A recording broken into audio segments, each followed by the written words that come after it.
So, before God Eater 3 was announced to be coming to the Nintendo Switch, I admittedly was not very familiar with this franchise, and this was kind of an out-of-nowhere announcement, right? The game released in the States earlier this year on the Xbox One and PS4, and it was late last year in Japan, so many assumed this game was just skipping the Switch entirely, which wouldn't be that big of a surprise. But then we got this trailer a few months ago announcing that the game was in fact coming to the Nintendo Switch. And I noticed quite a bit of excitement from a lot of people about the news. Again, not knowing much about the series myself, so yeah, I was out here like, guys, what's up with this? What am I missing? And I was informed, people pulled me aside and they're like, hey, Shy Guy. It's basically Monster Hunter, but with big ol' anime titties. So I'm like, all right, I better check this out, do some in-depth analysis to see if others, you perhaps, are missing out on something noteworthy. The first thing you'll notice is, yes, this game is very Japanese, so much so it even defaults to Japanese voices with subtitles in the North American version. When games do that, they're not screwing around. Visually, it obviously has that anime art style. Really cool designs on the characters and monsters, there are definitely some out there enemy designs.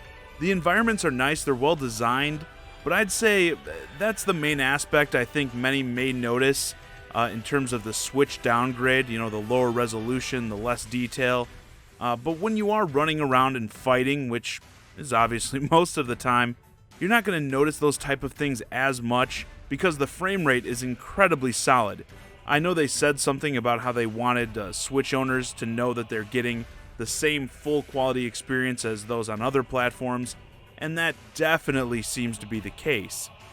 In the game, you and your friends, at least at the beginning, are Ages, adaptive God Eaters, people who wield God Arc weapons, and at the outset, your character is equipped with one, and this is also where you'll customize your own character. The character customization in this it's alright, it's pretty good. Just coming off of the demo of Code Vein, though, it's hard for me to be impressed by much when it comes to the character creator. And you're also being held captive at the beginning, being used as a pawn who has to traverse through this thick ash that has encapsulated much of the world and fight Arigami, the monsters who have now inhabited it. These early moments act as the tutorial of the game, and it's done very well. You're presented with a series of quick missions that simultaneously teach you about the different systems, the mechanics, meters and such in the game, while also giving you some more insight into the lore, which is nice. Even though there is kind of a lot going on in this game, you'll come out of this with a good grasp on most of it. You're then liberated by this ragtag group that is led by the brave, the bold, the bodacious Hilda. They really did a fantastic job on these character designs, let me tell you, boys. Yeah, I drink her bathwater. And that's about where the game really begins. The story is definitely more involved than what you'd see in something like a Monster Hunter, more character-driven for sure, as you're kind of learning about your various team members' backgrounds and their motivations as you build the bonds between them. I like it, but I kind of got irritated by frequently having to track down characters and talk to them between missions. If you're playing the game, you probably know what I'm talking about. You regularly will complete a mission, go to the mission desk to get another one, and they'll say something like, oh, the system is down. We can't go quite yet. And oh, hey, by the way, so-and-so was looking for you. And you have to go find so-and-so and talk to them before you can go on the next mission. It's not really that big of a deal, but there'd be times where it would be like several missions in a row where I'd complete it, and then I gotta go track some random NPC down and go through the dialogue with them. And I feel like it just kind of gets in the way of the rhythm of the game. Gameplay-wise, like I mentioned, this does play extremely similar in concept to Monster Hunter. You're going out into these different environments, tracking down and slaughtering some giant beasts, and collecting resources from their carcasses to craft new gear to power up your character. Now, the gameplay is much more fast-paced than something like Monster Hunter, though. Attacks, I'll say, still feel pretty weighty, but yeah, you'll be pulling off combos and that feel much more akin to an action game. Now, as far as gearing, character progression, this game is quite different from most games. Your outfit will start there, is completely cosmetic, so you're not building armor pieces and that. You still unlock and may have to do some crafting to get all the outfits and that, but yeah, they don't have any actual effects on your stats. What you will do to improve those stats is build different weapons. Your character always has a melee weapon, a ranged weapon, and a shield equipped. So you've got all of that. There's of course tons of different ones to build, as well as customize, whether it be equipping your gun with different ammo or attaching abilities to your melee weapons.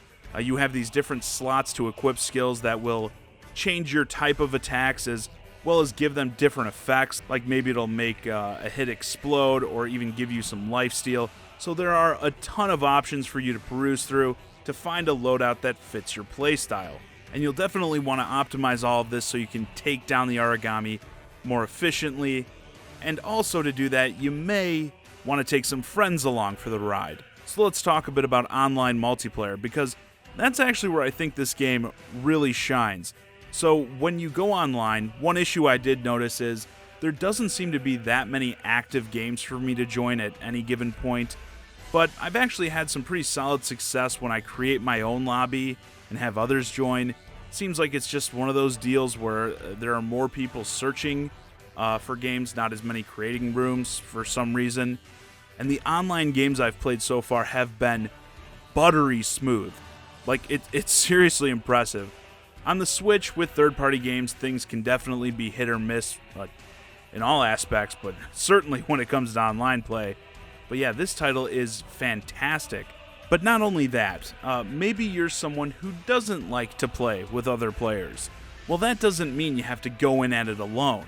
As you progress through the game's story, you'll meet other characters along the way that will join your squad, and you can bring them out onto missions with you instead of other players. They have their own progression system, so you can level them up and make them stronger, and this means you always have a full squad ready to roll out at the drop of a hat, because there is some serious grinding to do here.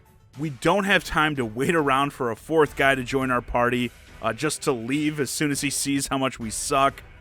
These partners will never abandon you. And beyond that, when you do play online, you can fill out the open slots in your party with these partner characters. So say maybe you have one or two friends you want to play with, and you guys don't want to play with any randoms, or you don't, again, want to sit around waiting for a random. You can just fill up those empty slots with these characters. It makes it really easy to ensure that you're constantly out in the field downing baddies and not just moping around the hub area, and that's the kind of stuff I like to see. Overall, this is a really solid game and a fantastic port of it. With all the action and effects on the screen, I worried that we'd see the Switch struggle to maintain a steady frame rate while keeping this much visual quality, and I'm surprised that isn't the case at all. Obviously, for those of you who are fans of the Monster Hunter series, this is right up your alley. Perhaps you were someone who got your fill of the last game on 3DS, so you didn't pick up the Switch version, you wanted something different. Well, here you go. If you're an action game fan, an anime fan, a man of culture like me, you appreciate the finer things in life, then you'll definitely enjoy what this title has to offer. And with that, this video's a wrap. Let me know your thoughts on the Nintendo Switch version of God Eater 3 in the comments. Are you considering picking it up, or have you perhaps already been playing it? Hey guys, I hope you enjoyed this discussion of the Nintendo Switch version of God Eater 3. If you're new to the channel, please consider subscribing. And if you want to keep the conversation going, hit me up on Twitter @JohnnyZakari, and join my Discord, ChiGuy and Friends. Link to both in the description below. And as always, thanks for watching.